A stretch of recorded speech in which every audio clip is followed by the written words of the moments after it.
জয় Bangla slogan দিয়েছিল। আমার মনের দিক থেকে আমি চেষ্টা করেছিলাম তাকে আঘাত করার, তবে আমি পারিনি, আঘাত করিওনি। রাজধানীর হাজারীবাগ থানার আওতায় থাকা একটি ছাত্রী হোস্টেল থেকে জান্নাত তারা রুমি নামের তরুণীর ঝুলন্ত মরদেহ উদ্ধার করেছে পুলিশ।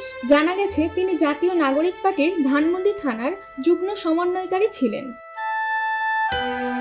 18 ডিসেম্বর সকালে জিগাতলা পুরাতন কাঁচাবাজার রোড এলাকার জান্নাতি ছাত্রী হোস্টেলের 5ম তলা থেকে তার মরদেহ উদ্ধার করা হয়। রুমি নওগাঁ জেলার পত্নীতলা উপজেলার নাজিরপুর থানার মোহাম্মদ জাকির হোসেনের মেয়ে। তার মায়ের নাম নূরজাহান বেগম। প্রাথমিকভাবে পুলিশ জানিয়েছে রুমি আত্মহত্যা করেছেন। পারিবারিক কারণে তিনি দীর্ঘদিন ধরে মানসিক চাপে ভুগছিলেন।